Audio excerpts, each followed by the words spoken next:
नमस्कार. Ration card धारकांसाठी एक खूप मोठी आणि महत्वाची बातमी आहे. जर आपण सार्वजनिक वितरण व्यवस्थेतून धान्य घेत असाल तर ही माहिती थेट आपल्या कामाची आहे.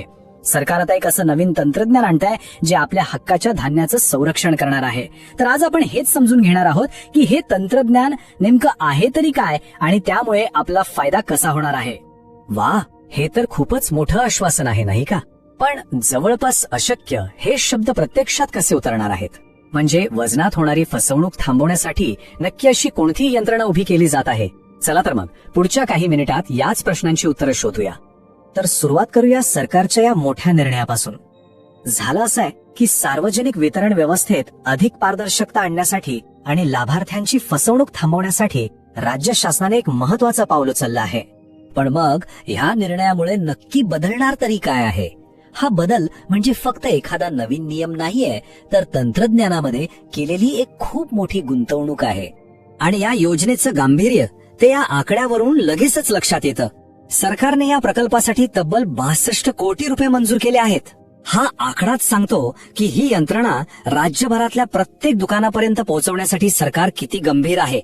तर मग हे 62 कोटी रुपये नक्की जाणार कुठे आहेत? ते वापरले जातील एक इंटिग्रेटेड सिस्टम म्हणजेच एक एकात्मिक प्रणाली तयार करण्यासाठी. आता सोप्या भाषेत सांगायचं झालं तर याचा अर्थ असा की राज्यातल्या प्रत्येक रेशन दुकानात, अगदी दुर्गम भागातल्या दुकानात सुद्धा इलेक्ट्रॉनिक वजन काटा थेट बायोमेट्रिक ई-पॉस मशीनला जोडला जाणार आहे.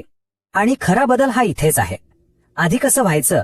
वजन वेगळं करायचं आणि त्याची नोंद वेगळी करायची, ज्यामुळे अनेकदा चुकांना किंवा फसवणुकीला वाव मिळायचा.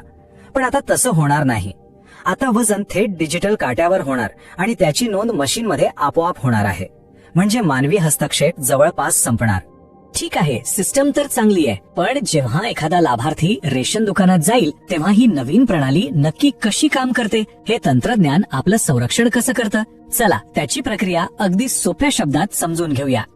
बघा, ही प्रक्रिया किती सोपी आणि सुरक्षित आहे.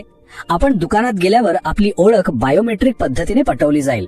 मग दुकानदार धान्य वजन काट्यावर ठेवताच त्याचं जे काही अचूक वजन असेल ते थेट ई-पॉस मशीनमध्ये लॉक होईल. आणि सगळ्यात महत्वाचं म्हणजे दुकानदार त्यात नंतर कोणताही बदल करू शकणार नाही. त्यानंतर लगेचच आपल्या मोबाईलवर SMS येईल किंवा छापील पावती मिळेल, ज्यात आपल्याला किती धान्य मिळालंय याची अचूक नोंद असेल. हे तंत्रज्ञान अत्यंत प्रभावी आहे, यात काहीच शंका नाही. पण ते यशस्वी करण्यासाठी आणि त्याचा पूर्ण फायदा घेण्यासाठी लाभार्थ्यांची जागरूकता ही सुद्धा तितकीच महत्वाची आहे. तर मग प्रश्न हा आहे की रेशन घेताना लाभार्थ्यांनी स्वतः कोणती खबरदारी घेतली पाहिजे जेणेकरून ही प्रणाली अधिक प्रभावीपणे काम करेल आणि आपला हक्क सुरक्षित राहील? तर इथे 3 अगदी सोप्या पण अत्यंत आवश्यक गोष्टी आहेत ज्या प्रत्येक कार्ड धारकाने लक्षात ठेवायलाच हव्यात. 1. धान्य घेताना वजन काट्याकडे लक्ष द्या. 2.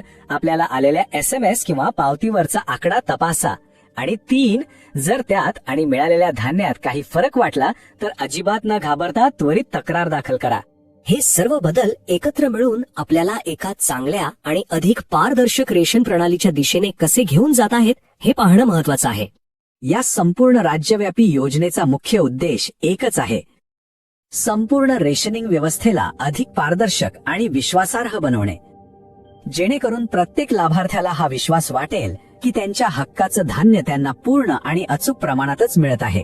तंत्रज्ञान हे फसवणूक रोखण्यासाठी एक मोठं आणि प्रभावी पाऊल आहे, हे नक्कीच. पण एक प्रश्न उरतोच. आपल्याला काय वाटतं? केवळ हे तंत्रज्ञान सार्वजनिक वितरण प्रणालीला पूर्णपणे भ्रष्टाचार मुक्त करू शकेल का? यावर नक्की विचार करा.